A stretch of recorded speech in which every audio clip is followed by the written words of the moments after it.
മനുഷ്യ ജീവിതത്തിൻ്റെ നിലനിൽപ്പ് തന്നെ സ്വസ്ഥതയോടെ ജീവിക്കുമ്പോഴാണ്. സ്വസ്ഥത നഷ്ടപ്പെടുമ്പോഴാണ് മനുഷ്യന് അസ്വസ്ഥതകൾ ഉണ്ടാകുന്നത്.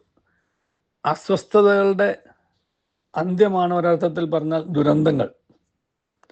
അപ്പോൾ ദുരന്തങ്ങളുടെ ആരംഭം ഒരുപക്ഷെ മനുഷ്യ ജീവിതത്തിൻ്റെ സ്വസ്ഥത നഷ്ടപ്പെടുന്നതാണ് എന്ന് തിരിച്ചറിയുമ്പോൾ നമുക്ക് സ്വസ്ഥത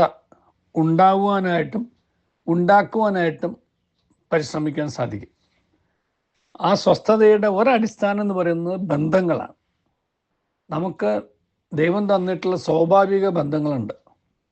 അത് മാതാപിതാക്കൾ, ഭാര്യാഭർത്തൃ ബന്ധം, മക്കളുമായിട്ടുള്ള ബന്ധം, ബന്ധുക്കളുമായിട്ടുള്ള ബന്ധം, അയൽക്കാരുമായിട്ടുള്ള ബന്ധം, നല്ല സുഹൃത്തുക്കളുമായിട്ടുള്ള ബന്ധം, നല്ല വിശ്വസിക്കാൻ കൊള്ളാവുന്ന സുഹൃത്തുക്കളുമായിട്ടുള്ള ആഴത്തിലുള്ള ബന്ധം, നമ്മുടെ ചുറ്റുപാടുമുള്ളവരുമായിട്ടുള്ള ബന്ധം, അങ്ങനെ ഒരുപാട് ബന്ധങ്ങളിലാണ് മനുഷ്യൻ്റെ ഈ സമൂഹജീവിയായ മനുഷ്യരായ നമ്മൾ ഓരോരുത്തരുടെ നിലനിൽപ്പ്.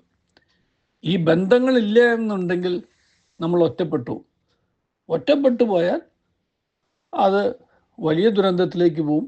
അങ്ങനെ ജീവിതത്തിൽ ഒറ്റപ്പെടുന്നവരാണ് പിടിവിട്ട് പോയിട്ടുള്ളവർ എന്ന് മറക്കാതിരിക്കുക. അപ്പം നമ്മൾ ഒറ്റയ്ക്കാവാൻ ജനിച്ചവരല്ല, വിധിച്ചവരുമല്ല. ഒറ്റയ്ക്കായിപ്പോയി എന്നുണ്ടെങ്കിൽ അത് നമ്മൾ വരുത്തി വെച്ച വിനയാണ്, നമ്മുടെ വിധിയല്ല, നമ്മുടെ വിളിയായിരുന്നു എന്നുള്ള നമ്മൾ തിരിച്ചറിയണം. അതുകൊണ്ട് ഒറ്റയ്ക്കാവുന്നത് ഒറ്റപ്പെടുന്നതിൻ്റെ മുന്നോടിയായിട്ടുള്ളൊരു സ്റ്റെപ്പാണ്. അതുകൊണ്ട് ഒറ്റയ്ക്ക് ആവാതിരിക്കാൻ പരിശ്രമിക്കുക. ഈ ഒറ്റയ്ക്കൊക്കെ ആയി പോകുന്നതിൻ്റെ ഒരു പ്രധാനപ്പെട്ട കാരണം നമ്മുടെ സംസാരങ്ങളാണ്. നമ്മുടെ സംസാരങ്ങൾ മുഖാന്തരം മറ്റുള്ളവർ മുറിപ്പെടുമ്പോഴാണ് അവർ നമ്മിൽ നിന്നകന്നു പോകുന്നത്. നമ്മൾ അവരിൽ നിന്ന് അകന്നു പോവുകയല്ല, നമ്മളിൽ നിന്ന് അവരകന്നു പോകുന്നത് നമ്മുടെ സംസാരം മൂലമുണ്ടാകുന്ന മുറിവുകൾ കൊണ്ടാണ്.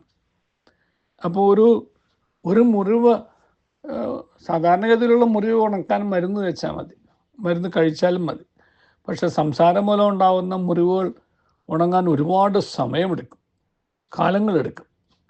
അതുകൊണ്ട് തന്നെ നമ്മുടെ സംസാരം മൂലം ആരും മുറിപ്പെടാൻ ഇടയാവരുത് എന്നുള്ള ഒരു മനഃപൂർവമായിട്ടുള്ള അല്ലെങ്കിൽ നിർബന്ധപൂർവമായിട്ടുള്ള ഒരു തീരുമാനം നമ്മുടെ ജീവിതത്തിലുണ്ട് എന്നുണ്ടെങ്കിൽ, അതുപോലെ തന്നെ നമ്മുടെ സംസാരം മുഖാന്തരം മറ്റുള്ളവർക്ക് ഒരു സന്തോഷമുണ്ടാകാൻ തക്കവണ്ണമുള്ള സംസാരങ്ങൾ നമ്മൾ വരാവൂ എന്ന് നമ്മൾ നിർബന്ധപൂർവ്വം തീരുമാനിച്ചാൽ ഒരുപാട് മാറ്റങ്ങൾ നമ്മുടെ ബന്ധങ്ങളിൽ വരും.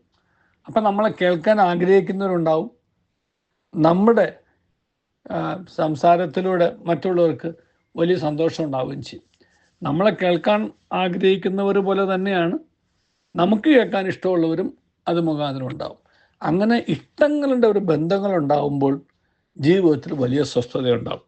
അങ്ങനെ ഇഷ്ടപ്പെടുന്നവരുടെ ഒരു ബന്ധങ്ങളുടെ നല്ലൊരു ചുറ്റുപാട് നമുക്കുണ്ടാവട്ടെ. ഒരു ആവാസ വ്യവസ്ഥിതി എന്ന് വേണമെങ്കിൽ പറയാമല്ലോ. അത് ചുറ്റും ഉള്ളവരുടെ ഒരു പാടാണ് ചുറ്റുപാട്. ആ ചുറ്റുപാട് നമുക്കുണ്ടാവട്ടെ. നല്ലൊരു ദിവസം എല്ലാവർക്കും നേരുന്നു. ദൈവം നമ്മെ അനുഗ്രഹിക്കട്ടെ.